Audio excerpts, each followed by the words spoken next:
The most revolting aspect of Meghan and Harry's Netflix show is that the county of Sussexes always seem to find someone or something else to blame when the problems arise. Cold Will and Kate, those pesky Markles, and even the Queen's formality are all the things that people find annoying. Harry and Meghan put the blame for their royal family failures on everyone but themselves. It is my pleasure to welcome you to the UK Royal News Trends news station. Watching Harry and Meghan's victim orgy on Netflix made me physically sick. Disgusted by the show's irrational and unhinged dismissal of the late Queen's achievements during her 7 decades as monarch, particularly her cherished Commonwealth, which is referred to as Empire 2.0 by the show's hosts. Seeing the supposedly private Meghan interrupt Harry's marriage proposal to take a picture of the Duke on one knee, filming her own reaction, and then decided to share it with tens of millions for Hollywood dirty money makes me sick to my stomach.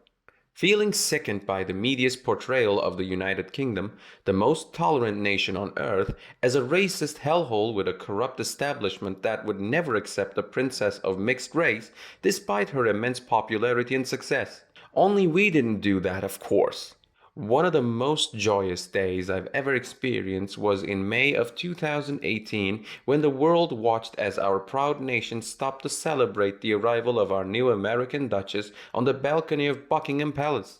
After 4.5 years, the woke American media, in the wake of Black Lives Matter, have thrown their weight behind the largest celebrity Hollywood PR campaign in the recent memory to rewrite royal history. The reality show Harry and Meghan are putting on is nothing more than a Republican movement propaganda in which the couple places the blame for their royal failure on everyone and everything but themselves. Meghan tries and fails to recast herself as a naive American who had no idea what she was getting into, rather than a sophisticated media operator who, according to a biography written by one of her friends just 1 year before her jackpot meeting with Harry, used to set up paparazzi shots in London to boost her profile. You probably already know that I think this couple are chronic liars and that it's nearly impossible to trust any stray comments they make on Netflix. It's like the time in 2017 when Harry insisted to the BBC that he and Meghan met thanks to a blind date. There was no doubt that it was a blind date.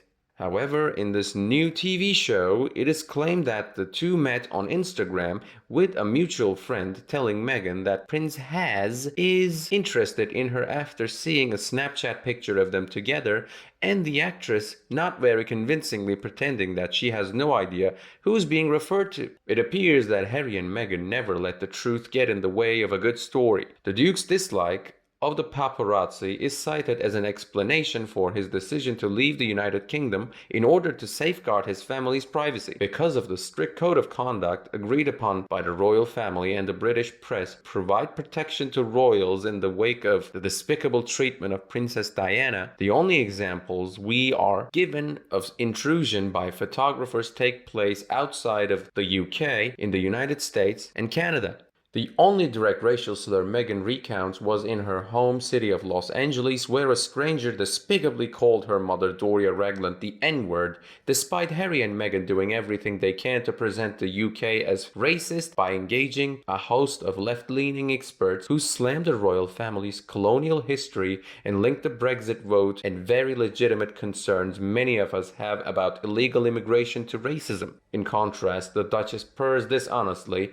Obviously now, people are very aware of my race because they made it such an issue when I went to UK. But before that, most people didn't treat me like a black woman. Of course, Harry and Meghan were the only ones who repeatedly brought up the topic of Meghan's race, beginning with Harry's historic statement condemning supported racist attacks. Of course, Harry and Meghan were the only ones who repeatedly brought up the topic of Meghan's race, beginning with Harry's historic statement condemning supposed racist attacks on his new girlfriend only days after they began dating. To me, it's clear that Harry and Meghan predetermined this storyline even before the events transpired. Doria, who was previously silent on the matter, finally spoke up about it. I said to her, I remember this very clearly, that this is about race. You might not like hearing this, but it's what's on the horizon. Harry admitted he had told his family that Meghan's mixed race background warranted greater security than previous royal girlfriends like Kate Middleton, before adding vehemently, "I said the difference here is the race element." The Duke explained that as far as a lot of the family was concerned, she was being put through, they had been put through as well, so it was almost like a rite of passage.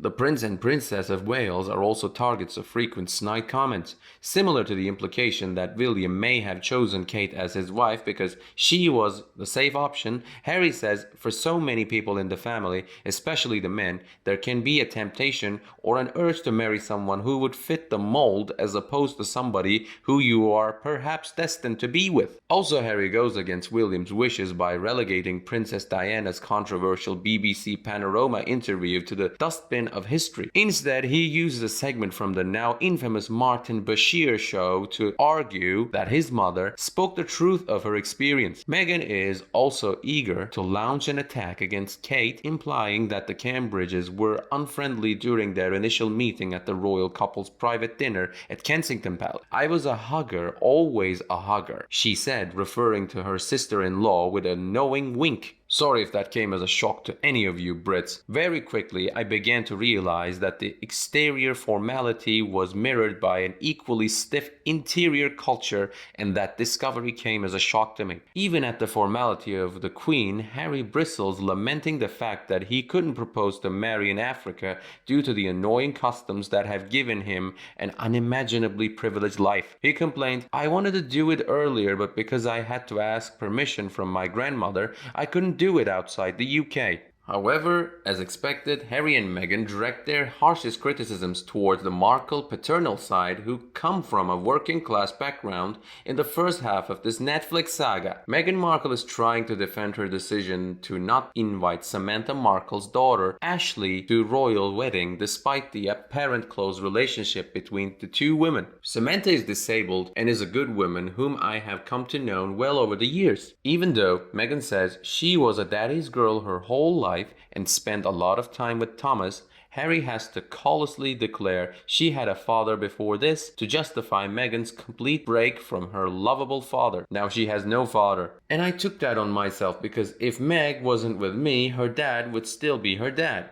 Sorry, Harry, but Meghan's dad is still alive and well, and he's just a few hours away in a small Mexican village where he's recovering from a stroke that almost took his life earlier this year. What did he do to deserve this permanent exile? Meghan appears to have set up some of the paparazzi photos herself. The whole tasteless and ugly things has led me to the conclusion that joining Harry and Meghan's world is like joining a woke cult. Loyalty must be unwavering. Those who question the official story, no matter how absurd, are permanently cast out. She gave up everything she knew and any sense of independence she might have had in order to join Harry in this world, as Harry puts it. "Soon after, I gave up everything I knew to be with her." Yep. It's Meghan's world now. Harry merely inhabits it. One silver lining to the Queen's untimely demise is that she will no longer have to see her much-loved grandson disrespect her legacy and the Commonwealth, an organization in which she had assumed Princes Harry and Meghan shared her strong belief and support. The Sussexes, who claim to value their privacy, have cheapened the entire British monarchy by sharing their most private moments on TV for the sake of millions of dollars from Netflix. As was to be expected, Meghan has come to the conclusion that everyone else is to blame except for herself. Her dramatic proclamation, "Truth be told, no matter how hard I tried, no matter how good I was, no matter what I did, they were still going to find out a way to destroy me," captures the essence of her argument. Rubbish. You ruined everything by acting entitled and disgustingly, and then you decided to drag down two families with you. I haven't had my mind changed by the first half of this embarrassing, one-sided and obviously biased Netflix hagiography. I wanted to be crystal clear. King Charles must remove Harry and Meghan's titles in order to preserve the legacy of Queen Elizabeth II. Where do you stand? Let me know what you think about this Netflix movie. Leave your thoughts in the comments section and we can discuss them further. You should like and share my video with your loved ones if you find it helpful. Furthermore, if you'd like to receive more updates from our staff, have, we ask that you subscribe to our UK Royal News Trends news channel. Please enjoy the rest of your day, and I'll see you in the next video.